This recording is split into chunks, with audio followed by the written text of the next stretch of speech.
¿Hay alguien ahí? Hola Noé. Hola Yami, Grace. Hola, hola, hola. Poca iluminación por acá, pero bueno, es lo que hay. ¿Se escucha bien? Igual yo después empiezo a gritar como una loca porque me emociono. Sí, Noé, te dije. Bueno, ya está Sandra, Fede, Majo, Vero. Bueno, vamos a esperar un poquito que se sume más gente. Acá los perros del vecino están ladrando, no sé cómo se escuchará. Bueno, les cuento que hoy va a estar Sandra Fernández Gómez, nos va a hablar de Juan José Saer. Van a tener oportunidad de hacer preguntas hacia el final de la charla, a contactar con Sandra. A ver, ahí. Gente, qué lindo. Hola, Vero. Sí, sí, ahí estamos. Hola. ¿Cómo va? A ver, estoy medio oscura, ¿no? Sí, un poco. Que se acostumbre la cámara. Sí. Sí, ¿Se arregla solo? medio oscuro. ¿Cómo? ¿Se arregla solo o intento poner más luz? No, si podés poner más luz sería fantástico. Yo Entonces, mientras les cuento que en nuestro perfil de la página está el link para quienes quieran donar a las ollas populares de Moreno, que estamos trabajando para eso. Y también vamos publicando lo que vamos haciendo. Ahí está, ahora se ve estamos mejor. haciendo la luz. Ahí ¿Cómo andas, está. Carol? Bien, a ver el sonido. Ahí, yo, si escucho, a ver ahí, háblame. Hola, ¿me oyen? Yo te escucho perfecto, por ahí se escucha bien. A ver, ¿cómo se dice? Los internautas videntes escuchentes. Ellos. Bueno, Sandra, ¿cómo estás? Bien, bien, dentro de lo posible, qué sé yo, llevándola. Dentro de lo que se puede. Y contame, ya que estamos y te tenemos acá, te podemos preguntar, en el instituto, en el Rojas, están dando clases virtuales en este momento, ¿verdad? Sí, digamos que estamos haciendo acompañamiento pedagógico, que no es exactamente lo mismo porque, bueno, no, no están dadas las condiciones objetivas para hacer una enseñanza virtual cuando no se dispone de los recursos, ¿sí? En tanto no esté garantizado que todo el mundo pueda tener un dispositivo necesario, una conexión gratuita, un ámbito en el que pueda tomar clases, etcétera, es bastante difícil la educación virtual. Entonces, lo que estamos haciendo es acompañamiento pedagógico. Por mi parte, bueno, te comento ya que me preguntás. Yo estoy haciendo acompañamiento pedagógico en base a textos escritos. Digo, bueno, nuestra carrera es lengua y literatura, nos especializamos en textos escritos, que es lo más fácil de transportar, lo más liviano, lo más fácil de leer en cualquier ambiente y en cualquier situación. Así que estoy haciendo eso, preparando actividades de aprendizaje autónomo a partir de los textos y las guías que yo pueda dar por escrito y motivando a la gente para que escriba sobre lo que lee. Y bueno, así nos comunicamos por escrito. Porque bueno, a mí me parece que uno de los riesgos grandes de este momento es bueno, que se agudicen las desigualdades, evidentemente, pero además que nosotros contribuyamos a legitimar esas desigualdades, ¿no? Entonces, bueno, no sé, hay estudiantes que me dicen, ¿por qué no hacemos reuniones virtuales? Y bueno, no las hacemos porque no pueden todos. Y si no pueden todos, no me parece que esté bien que algunos vayan a la reunión virtual, otros tengan la versión grabada, otros tengan el audio y otros tengan la transcripción. Entonces, bueno, así estamos tratando de hacer lo mejor que se puede, como se puede. Esta misma situación y esta misma discusión se dio en el 2018, luego del asesinato de Sandra y Rubén, cuando era que sea acompañamiento pedagógico o si continuidad pedagógica, quiénes tenían acceso, quiénes no. Bueno, estas mismas desigualdades que en el 2018 ya se vislumbraban claramente, hoy la tenemos patente en todo el país. Ujú. Y Sí, sí, sin, lo que pasa es que, a ver, es un argumento de mucho peso, ¿por qué no tenemos una mejor clase si podemos? Bueno, podemos algunos, no todos. Entonces, por eso no tenemos una clase en la que podamos encontrarnos y conversar audiovisualmente. Conversamos por escrito y no está mal practicarlo, aprovechar la ocasión para practicar cómo es esto de estar todo el tiempo leyendo y escribiendo. Que a eso nos está dedicamos. bien, muy bien, las prácticas de la escritura y de la lectura. Ujú. Sandra, te voy a presentar formalmente, Dale. parece. Bueno, Sandra Fernández Gómez es profesora y licenciada en letras, nació en Buenos Aires, pero decidió radicarse en Moreno. Trabajó muchos años en la enseñanza pública secundaria y terciaria. En este nivel continúa dando clases de teoría literaria y de historia de la literatura. Además, coordina el taller de escritura tras palabra. En 2014 ganó una beca Infod para llevar a cabo su investigación sobre teorías literarias y prácticas docentes. Está terminando la maestría en literatura latinoamericana y española en la UBA, de la que solo le resta la tesis. Ha participado en numerosos congresos en los que presentó sus lecturas de varios autores argentinos y latinoamericanos. Su trabajo sobre Borges fue publicado en la revista del Borges Center de la Universidad de Pittsburgh, dirigida por Daniel Balderston. Otro de los escritores sobre los que ha trabajado es Juan José Saer. Bueno, Perdón, me entró ahí mi está. mamá y se me dio vuelta la Se me va, cámara. se me venís. Ah, ah, ah, ahí estoy. Bien. Ahí está. ¿Está bien? ¿Está correcto esto? Sí, está correcto. Bueno, muy bien. Y, una duda que se dio en un momento en una discusión con compañeros. ¿Es Saer o Saer? Vos sabés que yo dije, me van a preguntar eso y no tengo la respuesta. Qué sé yo siempre le dije Saer, que es como le decía Beatriz Arlo, y bueno, yo me copié lo que escuché. Después escuché que mucha gente dice Saer. Bueno, estuve escuchando las entrevistas de Guillermo Saavedra que me facilitaste, muchísimas gracias. De paso lo comento, Guillermo Saavedra subió hace 4 días unas entrevistas que le había hecho a Saer en la radio y están disponibles en YouTube. Y Guillermo Saavedra también dice Saer y él dice Saer y él no lo corrige. Así que no sabría decirte. Sí, yo Está ahí lo escuché dividida que la opinión. iba ¿Cómo? alternando, iba alternando Saavedra. De repente le decía Ah, Saer, de repente Saer, y Saer estaba todo bien. Ya se ve que está acostumbrado, estaba acostumbrado. Bueno, Sandra, para quien no conoce a Saer, ¿cómo lo presentarías? bueno, Juan José Saer es un escritor santafesino que nació en 1937 y empezó a publicar cuentos y novelas a partir de 1960. Estos cuentos y novelas, perdón, cada vez que me entra una me da vuelta todo y yo tengo que ver cómo se corrige esto que no está tan fácil.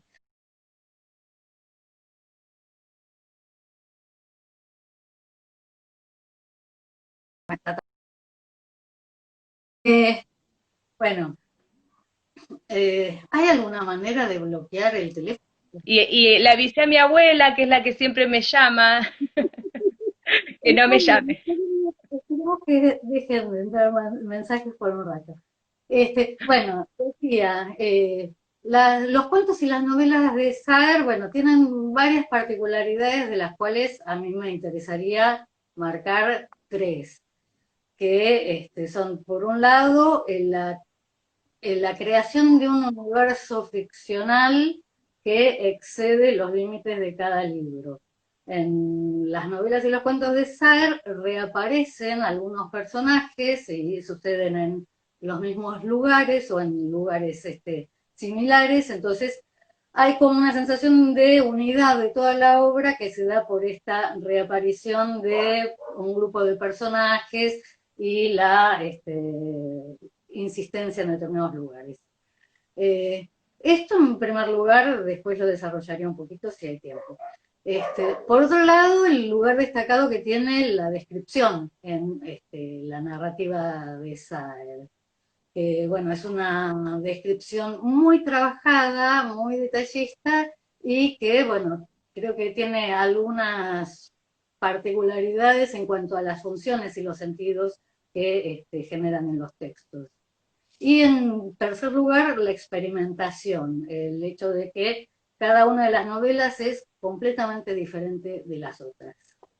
Entonces, bueno, si te parece, desarrollo un poquito estas tres particularidades. Sí, claro. Bueno, en primer lugar decíamos, Saer construye un universo ficticio que le da cierta unidad a su obra.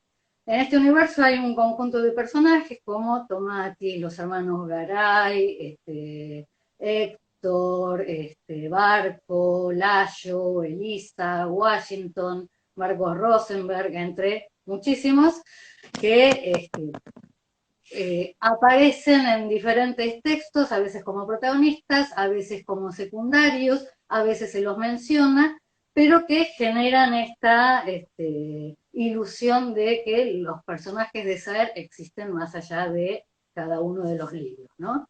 Discúlpame, pareciera como si hubiese puesto en un momento los personajes a circular en un espacio, ¿no? Creado por él, y decide en cada novela contarlo desde una perspectiva distinta, ¿no? Como que el narrador va eligiendo dónde focalizar y ahí van circulando, ¿no?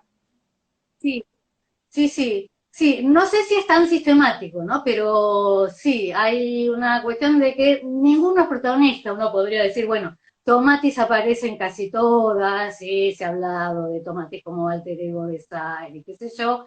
Bueno, por ahí es más relevante que Layo, que aparece en dos novelas que yo recuerde, en El Limonero y en Nadie Nada Nunca, eh, pero digamos, no hay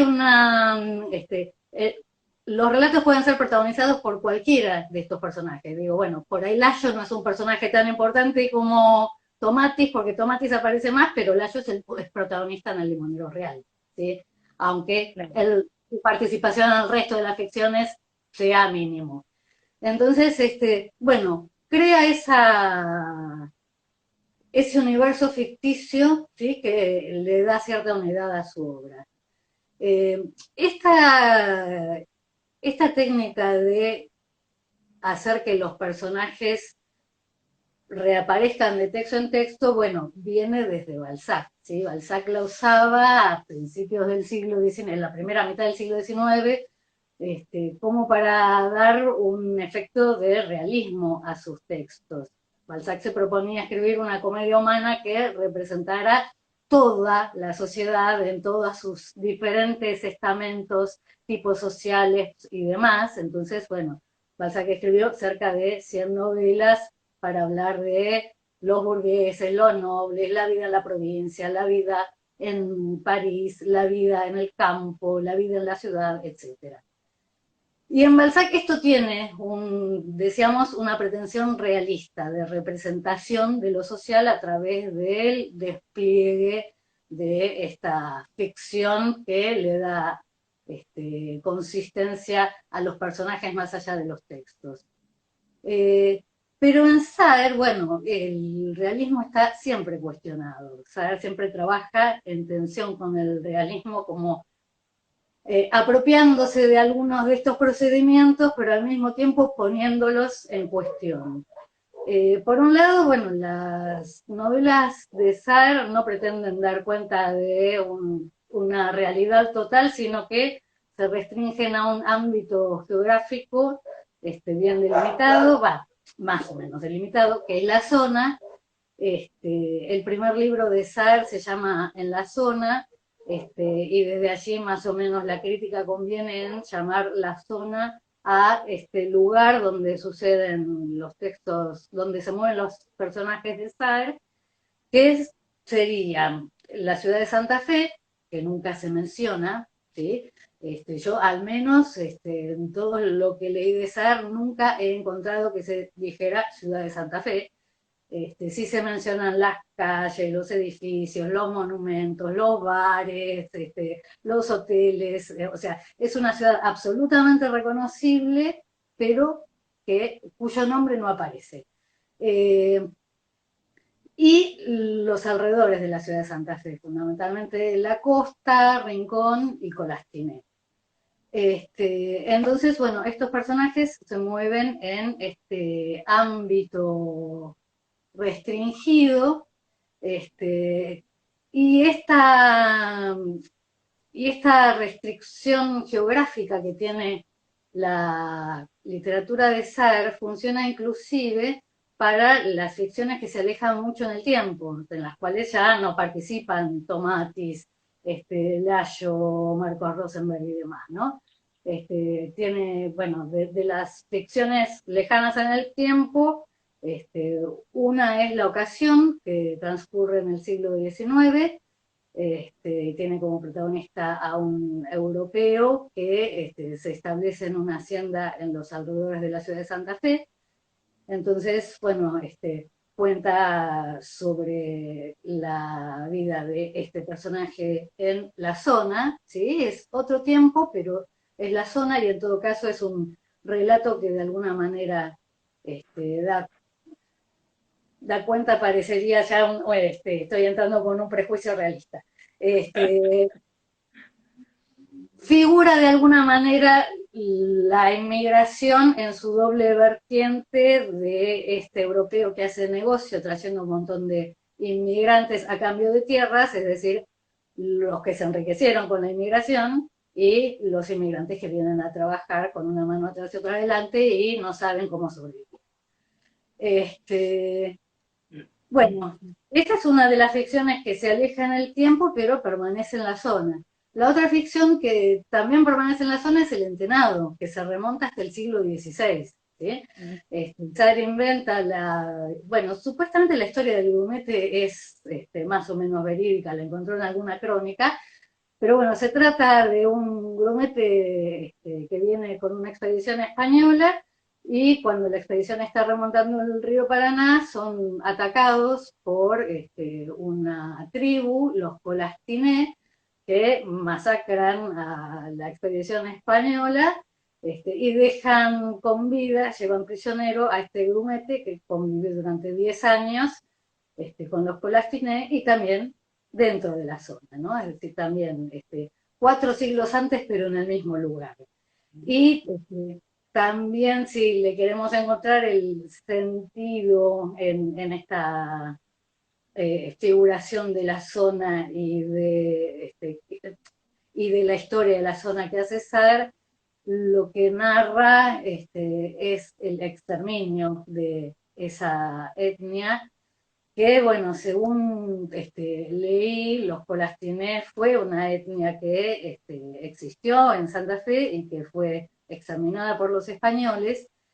Y cuando le preguntaron a Saer por qué eligió ese nombre, Saer dijo, porque es de los que menos se conoce. Por lo tanto, eso me da libertad para inventar. Bueno, ahí podemos empezar a ver cómo Saer se aparta del realismo, es decir, no le interesa contar la historia de los nativos del lugar para dar testimonio, para que la gente conozca cómo fue la verdad histórica, sino que inventa algo que podría haber sido o no. Y en todo caso tiene la verdad de la ficción. Y eso es otra de las cuestiones importantes en Saer. Para Saer, la verdad de la ficción es tan valiosa como la verdad referencial, o en todo caso tan cuestionable como la verdad que podemos percibir, documentar, registrar, etcétera.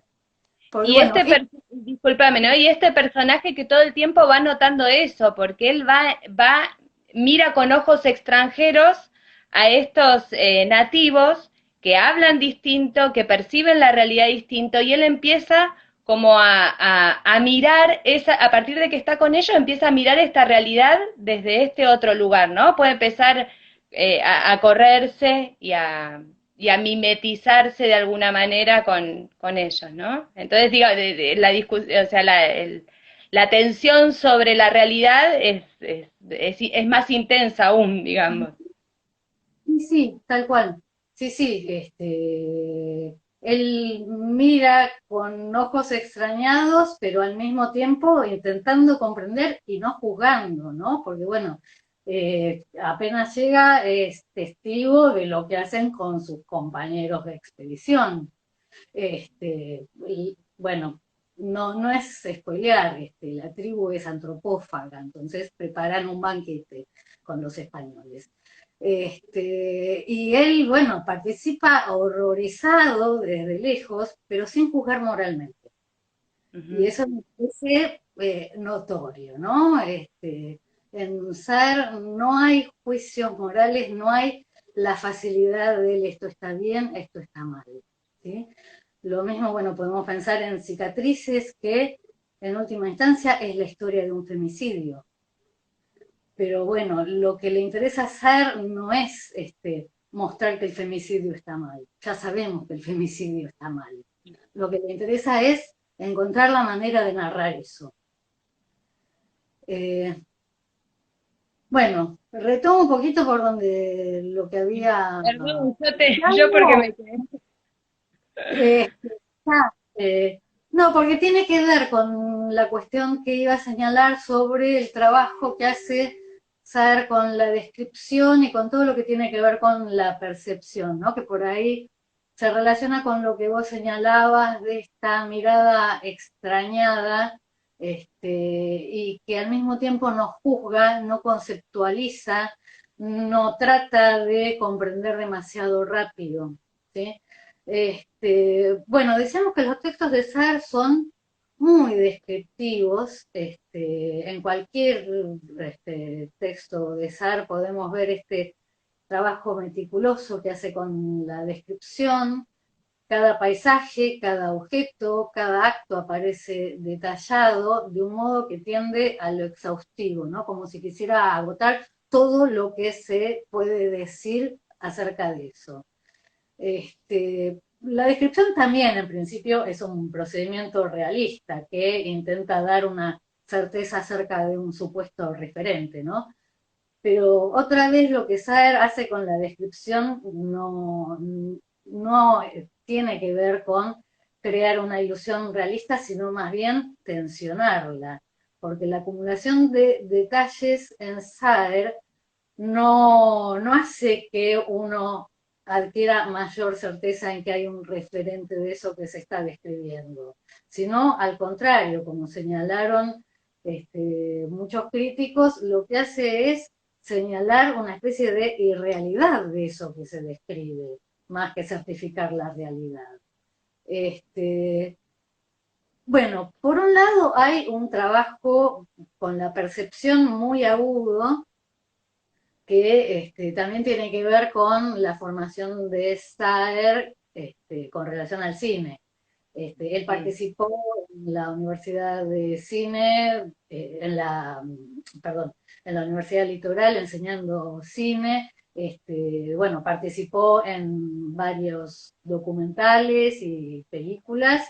Se fue a París con una beca para estudiar cine en el 68, si no recuerdo mal.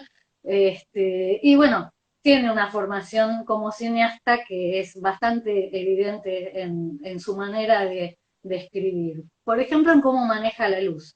En las descripciones de Saer, la luz es algo que está siempre explícito, siempre sabemos cómo está iluminada la escena, siempre se menciona el sol, las sombras, lo nebuloso o lo que sea, pero siempre la luz es un elemento fundamental. Hasta tal punto que llega a adquirir funciones fundamentales en el texto. Por ejemplo, en Cicatrices. Cicatrices es una novela que comienza, bueno, tiene un primer relato, son 4 relatos de 4 personajes muy distintos entre sí. El primer narrador es Ángel. Comienza la novela con una frase que habla sobre esta porquería de la luz de junio, y Ángel está con Tomatis jugando al billar en un bar.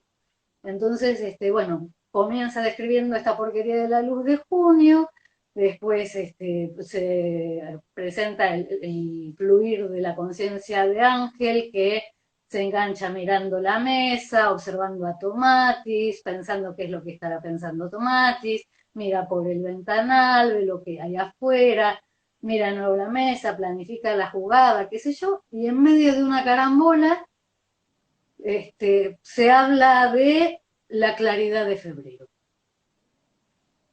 Entonces, la retrospección ahí de junio a febrero está marcada fundamentalmente por la luz, ¿sí? Como si fuese una escena cinematográfica. Digamos, si fuese una escena cinematográfica es bastante imaginable. Un juego en un bar que está medio oscurecido por una luz de porquería de invierno y de repente se hace la claridad porque es verano. Y eso es el inicio fundamental del tiempo en la novela, ¿no? Entonces, bueno, decía, la luz no es un adorno que usa Saer, la luz es absolutamente funcional en las narraciones de Saer.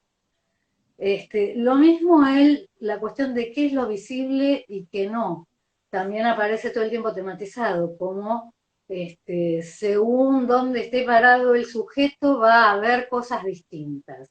Entonces, bueno, por ejemplo, en la pesquisa, en un momento hay tres personajes que van a tomar cerveza a un patio cervecero, se sientan a comer una picada, Tomatis, Soldi y Pichón, y el narrador se detiene a describir qué es lo que ve cada uno desde donde está sentado, ¿no? En el lugar de la mesa donde está Tomatis, ve la parrilla, la parecita del fondo, el mozo que viene, qué sé yo. En el lugar de la mesa donde está el pichón, ve la puerta de entrada, esto y lo otro. Entonces, esto aparece todo el tiempo trabajado también, el qué es lo que se ve desde donde se ve. Y es, aparte, algo problematizado, porque, bueno, lo que no se ve también cuenta en la Ay, escena. ¿Pasó algo? ujú. ¿Estamos? Bien. Bueno, Se estaba como entrecortando, pero a ver ahí. A- a ver, no pero es algo sé. de conexión. Así que vos seguí cualquier cosa, si se para mucho, te aviso. Dale. Y si no, bueno, el procedimiento es aeriano. Algunas cosas son dichas, otras no, lo demás se lo imaginan. Algunas cosas pueden ser escuchadas claramente, otras van con ruido, hay que imaginarlas, ¿no? Digamos, esto hace cesar con la percepción fundamentalmente en lo visual, ¿no? Algunas cosas pueden ser vistas con claridad, otras no, porque hay un obstáculo que lo tapa, o porque no hay luz, o porque se está mirando para otro lado. Y esto es fundamental en la ficción. Bueno, en Glosa también aparece tematizado este tema de qué es lo que se ve. Hay un momento de Glosa que me parece bastante significativo porque, bueno, Glosa cuenta la caminata de dos personajes, Tomatis aparece después, el matemático y Ángel, por la calle principal del centro de Santa Fe, y bueno, van conversando y mientras tanto se va contando qué es lo que ve qué piensa cada uno y qué es lo que ve cada uno. Y en un momento Ángel mira a la vereda de enfrente donde ve a dos chicos jugando al veo veo. Y se distrae mirando a estos chicos. El matemático, que ve que Ángel se colgó mirando algo, trata de seguir la dirección de la mirada. Pero lo que el matemático ve no tiene nada que ver con lo que está mirando Ángel. Entonces, bueno, además lo que hacen los chicos es jugar al veo veo, que es un juego que justamente se basa en esta improbabilidad de que dos personas mirando lo mismo vean lo mismo. ¿Sí? Este, entonces, bueno, esto siempre es algo que está problematizado, la percepción. La percepción en su relación con la realidad, bueno, siempre está condicionada por la luz, por la posición del sujeto, por la atención. Este, y esto, bueno, por un lado podríamos pensar se emparenta con el objetivismo que había propuesto el Nouveau Roman, que es una estética francesa de la época en que Saer comienza a escribir, de los 60, pero al mismo, bueno, lo que propone el objetivismo es que las descripciones y la narración tengan las características de una realidad que impresiona al sujeto de la manera que la luz impresiona a la película fotográfica, ¿sí? Es decir, como si fuese un fenómeno puramente físico, sin conceptualizaciones, sin juicios morales, sin evaluaciones, simplemente el sujeto puesto ahí a percibir como si fuese una máquina de fotos. Bueno, en la manera de escribir de Saer hay algo de esto por momentos, pero la literatura de Saer en general excede esto. Este, no sé si tengo tiempo, me gustaría leer un ejemplito. No sé cómo Sí, vamos. dale. Dale, dale, dale nomás. Bueno, no, el ejemplo que me gustaría leer es justamente el casi final de Cicatrices, el femicidio, para que vean cómo lo narra. Bueno, no les estoy contando el final porque que la novela se trata de que un tipo mató a su pareja, se cuenta desde el principio y se cuenta muchas veces, pero lo interesante es, después de todos los anuncios que se hacen acerca de que sucedió esto, porque los personajes se enteran por terceras personas, etcétera, cuando se narra en boca del protagonista, se narra de la siguiente manera. Entonces alzó los cañones de la escopeta, que queda en posición oblicua. Perdón, le inventé un acento que no tiene, está en primera persona. Empiezo a leer. Entonces alzo los cañones de la escopeta, que queda en posición oblicua, apuntando hacia arriba. No tengo más que apretar los gatillos, uno después de otro, y cuando lo hago las explosiones resuenan, una tan inmediatamente después de la otra, que la segunda parece una vacilación de la primera. El eco algo demorado de la primera, que llena el aire lluvioso de unos sonidos retumbantes, impregnados de olor a pólvora. En el momento de oprimir los gatillos, mi mano izquierda se afloja y los patos caen al suelo. También la linterna cae al suelo, el círculo de luz proyectándose sin sentido en cualquier dirección y quedando después inmóvil. El haz de luz choca contra algo y se interrumpe, y después continúa, quebrado en dirección a la calle oscura. Sorteo la linterna y subo a la camioneta. Bueno, lo que está contando es cómo mató a su pareja, ¿sí? No hay ninguna conceptualización ni ninguna evaluación de esto y ni siquiera hay una narración completa que nos permita saber si murió por los disparos, ¿no? Nada. No Sí. sabe de qué le pasó a ella después de que él disparó. Y sí hay una descripción detalladísima y objetiva, así como si fuese la realidad que impresiona a la cámara, de lo que hace, lo que ve, lo que percibe, cómo se mueve la luz, cómo se mueven los objetos, lo que se cae, ¿sí? Esto que decías antes, tan minucioso en la descripción, pero al mismo tiempo contando solamente lo que quiere contar. Parece que estamos viendo una película, pero hay un montón de cosas entre eso que sucede y lo que percibimos que queda ahí, suspendido, digamos. Exacto. Bien. Bueno, entonces decíamos, esta cuestión de las descripciones minuciosas de SAR y todo esta relativización, este condicionamiento de la percepción que está explicitado continuamente, bueno, podría pensarse que tiene que ver con el objetivismo, pero bueno, muchos críticos han señalado que SAR si bien toma algunas cuestiones del Nouveau Coman, excede esta pretensión objetivista. Por ejemplo, Benítez Pesolano dice que para Saer, dice que Saer apuesta al rebasamiento de los límites del objetivismo porque para Saer, la realidad carece de una estabilidad previa y apresable. Y esta es la cuestión, ¿no? Eh, esta minuciosidad en la descripción siempre se encuentra fracasada porque no hay una realidad consistente que pueda funcionar de referente, que sea un referente indudable de eso que se puede describir. Entonces, la descripción siempre parece estar en tensión entre lo que se quiere hacer y lo que no se puede por la realidad que se pone en duda.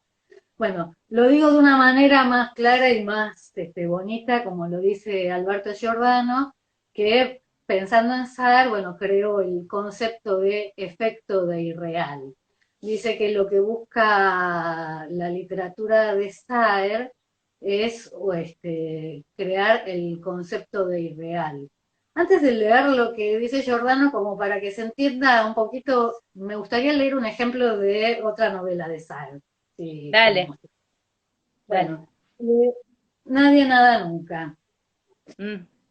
Eh, a ver, ¿dónde tengo la página? 96.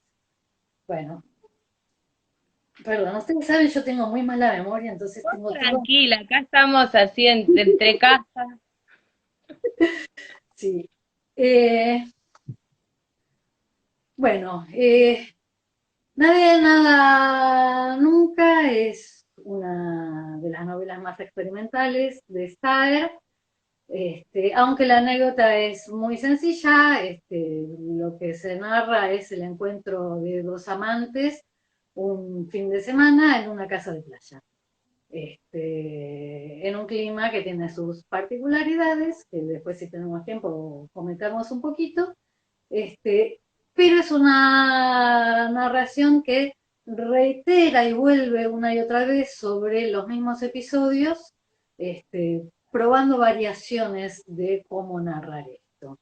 Y en una de las tantas versiones en que se describe la playa, se lo hace de esta manera que me interesa leer para ver esto de cómo la descripción no crea un referente certero, sino que más bien lo descompone. Perdón, me tengo que cambiar los anteojos. Muy Oh, bien.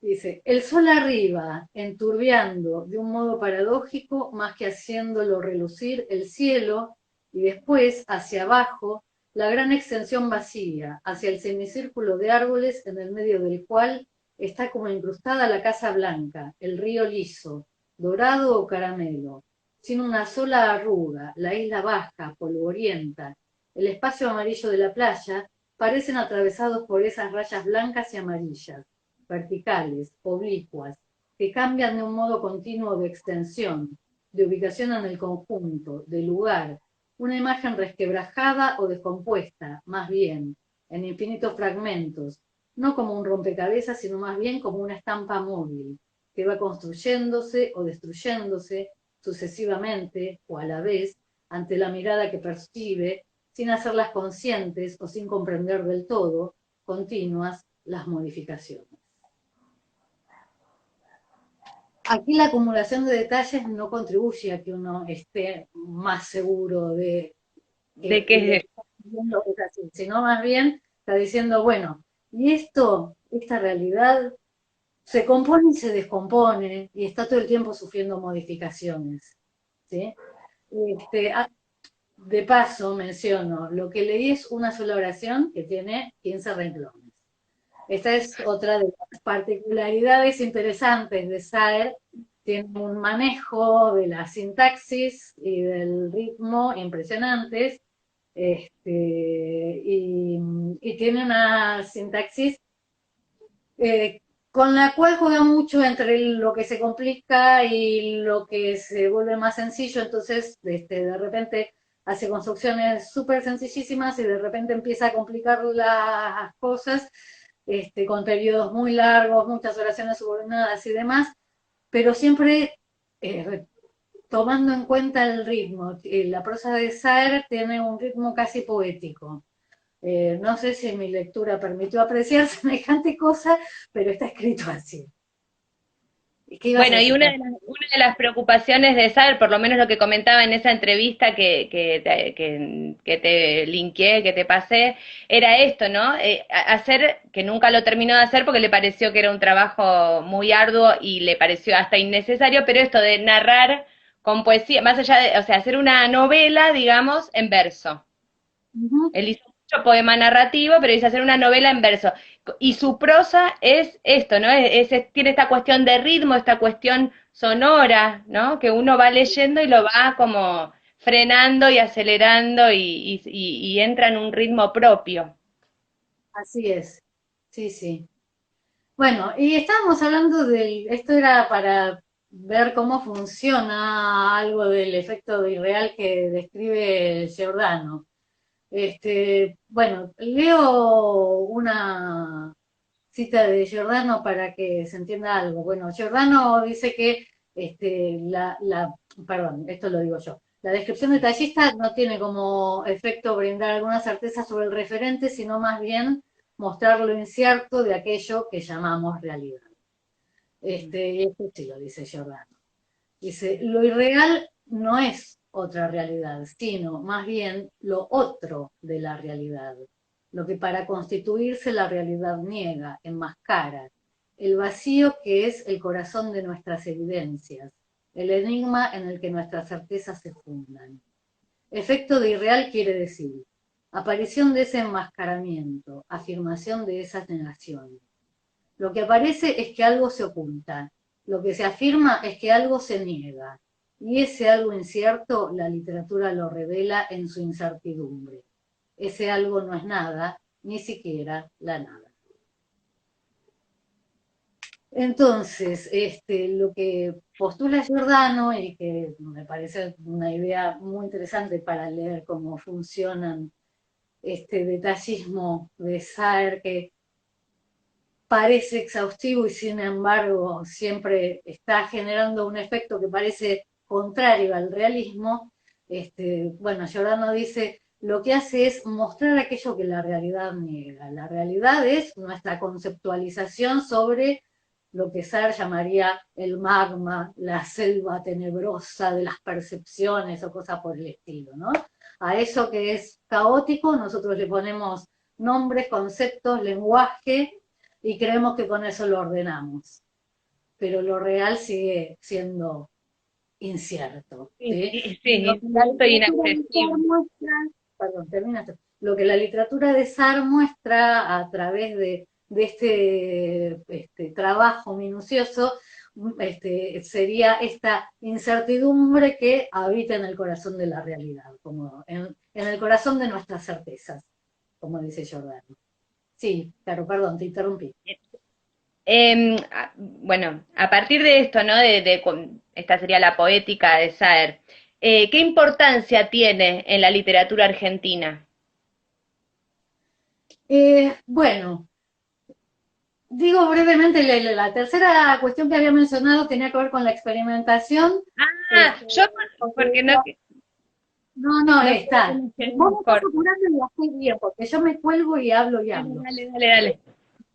No, menciono brevemente esto. Todas las novelas de Saer son completamente diferentes entre sí. Si uno piensa que el hecho de que aparezcan los mismos personajes o las historias de unos y otros se vayan continuando de texto en texto, bueno, no, no hay esa continuidad. Si bien esto le da algún esbozo de unidad a la obra, cada obra es una experimentación en sí, cada texto busca nuevas maneras de narrar, entonces, bueno, eh, El limonero real y Nadie nada nunca son las novelas más claramente experimentales, ¿no? Que trabajan con esta recursividad de la narración y estas variaciones dentro de los modos de narrar los mismos episodios, pero después Saer escribe, no sé, La pesquisa, que es una novela policial, que al mismo tiempo cuestiona los límites del policial. El entrenado, que decíamos, pretende ser una crónica de un grumete. Y son todas novelas muy diferentes entre sí. Sartre nunca se conformó con, bueno, esto me sale bien, ahora escribo todo así. No, siempre fue, bueno, ¿y ahora qué más se puede hacer? ¿De qué otra manera se puede escribir? Bueno, eso también lo comenta varias veces él, que dice que él siempre tuvo esa libertad. Dice, como yo vivía de otra cosa, yo siempre tuve la libertad de escribir lo que yo quería escribir. Que no siempre pasa, hay autores a los que se los encasilla, digamos, y se les pide siempre lo mismo y terminan escribiendo siempre lo mismo, lo que sería para un público. Ujú. Cosa que a Saer lo pone de los pelos, ¿no? Porque él dice, yo escribo para un lector, aunque sea uno, no para el público. Entonces, bueno, ahí está la libertad que tiene de experimentar todo el tiempo y de escribir lo que tiene ganas de escribir. Así es. Sí, sí, sí, se mueve con absoluta libertad, experimentando. Y bueno, creo que eso también tiene que ver con lo que me preguntabas antes, ¿no? La Del lugar importancia de la literatura. de la literatura argentina, que bueno, le costó bastante entrar en el canon de los escritores reconocidos en la literatura argentina. En principio por bueno, el hecho de ser santafesino ya hace que sea periférico con respecto a un sistema literario tan porteñista como el argentino.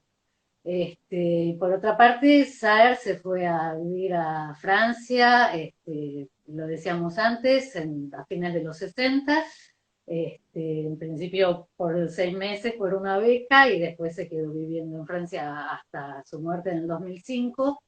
Y si bien viajaba frecuentemente, bueno, su relación con los escritores y el ámbito literario argentino era bastante difícil. Este, por lo tanto, bueno, costó mucho ser aceptado en principio por la crítica. Y las grandes difusoras de Saer en la década de los 80 fueron María Teresa Gramuglio, que era amiga de Saer, y Beatriz Arlo. Bueno, María Teresa Gramuglio estaba casada con Juan Pablo Renzi, que era pintor y que es el autor de estas tapas. ¿Sí? Casi todos los libros de Saer tienen tapas que son cuadros de Juan Pablo Renzi. Eh, entonces tenían una relación personal, Gramulio había tenido la fortuna de leerlo, conocerlo, valorarlo, y a través de la revista Punto de Vista, ya desde principios de los 80, y en la Cátedra de Literatura Argentina en Filosofía y Letras en la UBA, a partir del 84, después de la dictadura, bueno, empezaron a difundir la lectura de Saer. Yo fui una de las afortunadas que cursó literatura argentina con Sarlo y Gamulio en el 85 y ahí tuve la suerte de conocer a Saer. Este, entonces, bueno, decíamos, en principio fue difícil para Saer el ser conocido por la crítica. Después de esta labor de difusión impresionante que hicieron Sarlo y Gamuglio, bueno, mucha crítica se dedicó a leer a Saer, fueron muchas las lecturas que se hicieron a lo largo de los 90, de los 2000, y en 2017 se hizo en la ciudad de Santa Fe un coloquio internacional en el año en el que Saer hubiese cumplido 80 años. Bueno, este coloquio internacional participaron montones de críticos argentinos e internacionales, los lectores de Saer, digamos, más consecuentes de las últimas décadas. Y en ese congreso, en un momento, se dijo que se estaba asistiendo a una especie de ceremonia de canonización de Saer. Sarlo, bueno, dijo una frase muy graciosa, dice, es como que ya deja de ser una solterona que está bastante bien conservada y puede entrar por fin al canon. y que mientras todavía no era aceptado mayoritariamente por la crítica, parecería que Sartre se conservaba bien, pero seguía ahí como esperando. Y en la conferencia final la vio Beatriz Arlo también, y la conferencia ya la tituló No tenemos apuro, porque retoma una frase de una anécdota que había contado Trick, en la que Saer decía esta frase, y Sarlo termina diciendo, bueno, ella cuenta todos los problemas que tuvo, aparte tuvo un montón de problemas con las editoriales, hasta que consiguió ser editado con cierta continuidad y demás. Esto sucedió recién en los 90, además de los problemas que tuvo para ser leído. Sarlo hace un análisis espectacular de eso, que les recomiendo. Hay un sitio en Facebook que se llama Años Saer y que conserva los videos de todas las conferencias que se dieron en ese coloquio. Este, bueno, Beatriz Arlo termina diciendo, Saer no tuvo apuro, tenía una fe bien fundada en lo que estaba haciendo, supo esperar y no aflojó nunca las exigencias de su escritura. Saer fue el hijo de inmigrante que no tuvo apuro, quizás por eso sea tan grande. Bueno, esto tiene que ver con esta libertad que decías, ¿no? De no aflojar nunca con la exigencia, seguir siempre experimentando y escribiendo, con la libertad de quien no depende de eso para vivir, porque bueno, no porque Saer fuese hacendado, era profesor, trabajaba como profesor, se ganó la plata así, y nunca se dio a escribir de otro modo para tener un público, que bueno, ya decías, es una palabra que Sartre detestaba, más grande. Bueno, y más allá de que la cuestión del valor siempre es discutible, yo creo que se pueden pensar ya en los textos de Saer como un embrión de clásicos por, bueno, una cualidad que Pierre Bourdieu señala en los clásicos y yo creo que es observable en estos 50, 60 años de Saer. Sí, el primer libro de cuentos es del 60. Que es que es una literatura que adquiere sentido y significación en distintos contextos. Es decir, los clásicos, dice Bourdieu, no son libros que tienen valores universales y ahistóricos, y entonces nosotros valoramos el Quijote porque lo leemos igual que los españoles del siglo XVII. No, probablemente vemos cosas que ellos no veían y ellos veían cosas que nosotros no vemos. Las lecturas van cambiando durante el tiempo y en estos 60 años los modos de leer a Saer ya han cambiado varias veces y las obras de Saer se resignifican en diferentes contextos y siguen cobrando valor. Por ejemplo, lo digo muy chiquito porque te veo mirando el reloj y yo también estoy mirando el reloj y supongo Sí, que tengo que no quiero que quede, viste, a la hora se corta, va, y después no lo podemos subir, y me gustaría que quede esta charla subida porque es jugosísima, Sandra. Te digo, son y 54, tenemos 5 minutitos. No, simplemente señalar esto de la potencia de adquirir significados en distintos contextos, que tiene un texto clásico y que yo creo que los textos de Saer ya le están teniendo y lo van a seguir teniendo, digo, es impredecible cuál será el trayecto del campo intelectual, pero digamos, es probable, sería deseable que fuese así, en los últimos años, digamos desde el 2000 más o menos, en las últimas 2 décadas, hay una relectura de los textos de Saer para pensar cuál es la relación de la literatura de Saer con la política, cosa que prácticamente es inexistente en las lecturas anteriores al 2000, o que inclusive, bueno, se discute, Dalmaroni, si no recuerdo mal, discute esto, dice, bueno, sí, siempre lo político está atravesado por la percepción, lo subjetivo, qué sé yo, pero no es importante la literatura de Saer. Bueno, a partir de los 2000 hay toda una relectura de de lo político en Saer, y en 2011, por ejemplo, Martín Coan llega a decir que la mejor novela política argentina es Glosa. Afirmación que hubiese sido terriblemente polémica si es que hubiese podido ser enunciada hace, no sé, 30 años, ¿sí? Glosa es una novela de 1985. Bueno, se leyeron muchas cosas en Glosa, pero esta afirmación tan polémica de es la mejor novela política propone una lectura totalmente diferente de la que en años anteriores. Entonces digo, bueno, tiene esta potencia de resignificación que hace que diferentes tendencias críticas en distintos contextos puedan seguir encontrando valor y sentido a esa obra.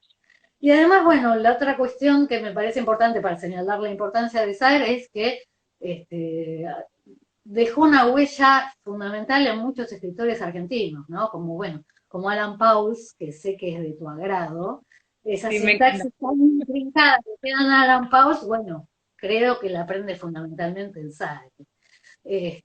Bueno, Martín Coan también tiene muchas cosas de Saer, Hernán Roncino explícitamente, indudablemente, y creo que Selva Almada también tiene mucho aprendido de Saer. Entonces, bueno, es un escritor cuya lectura sigue generando escrituras y sigue produciendo escritores. Tiene Bueno, materia de clásico. Se puede exacto. leer y releer, no está anclado, digamos, bueno, porque él tampoco estaba anclado, lo que decíamos antes, ¿no? Esta zona ficcional, que además él crea desde Francia, él se va en el 68 y muere, si bien venía todo el tiempo, esto que decías, ¿no? Está en otro lugar, viendo siempre como, para mí es muy cinematográfico, siempre como una cámara que se acerca, que se aleja, que va, bueno, pero eso es una percepción mía, pero me parece que tiene que ver con esto. Sandra, antes de que te vayas 2 minutitos, si alguien no leyó Saer, ¿qué puede leer así primero? Que arranque con Saer. Bueno, a ver, a mí me parece que las novelas que por ahí resultan menos complicadas y que además tienen más intriga, porque en algunas, bueno, como decíamos, Glosa, en Nadie Nada Nunca, no tienen una intriga que deje al lector pendiente de qué es lo que va a pasar.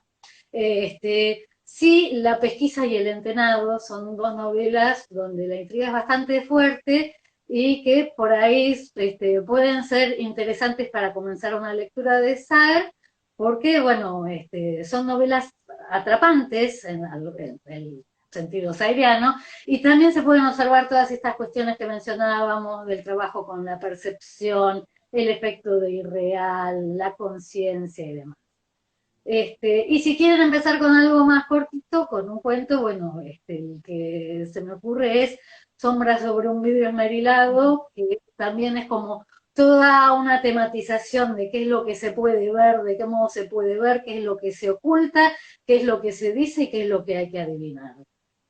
Sí, Y qué es lo y, que y, va las, a permanecer para siempre inacible y no conocido. y las nubes también es como cortito y bastante, ¿no? Sí, Como para entrar en Saer. sí, Un sí. texto que no se reconoce, va, por lo menos no siento que lo nombren y me parece también un texto súper interesante. Sandra, te agradecemos muchísimo, muchísimo haber participado, fue genial. Así que te Bueno, mandamos no, un beso. muchísimas gracias a ustedes. Bueno, dos cositas. Primero, saludos a mis estudiantes que los estoy viendo ahí, los extraño muchísimo. Muchos saludos a todos. Y la otra, bueno, felicitaciones por lo que están haciendo. Sigo admirada de cómo lo sostienen, con lo difícil que es sostener cualquier cosa en este contexto. Y bueno, lo que están haciendo, además de darnos el placer de compartir literatura, tiene que ver con la ayuda a las ollas de Moreno, así que, bueno, todos los que están mirando, sepan que hay un Se link me por ahí. corta, se me corta.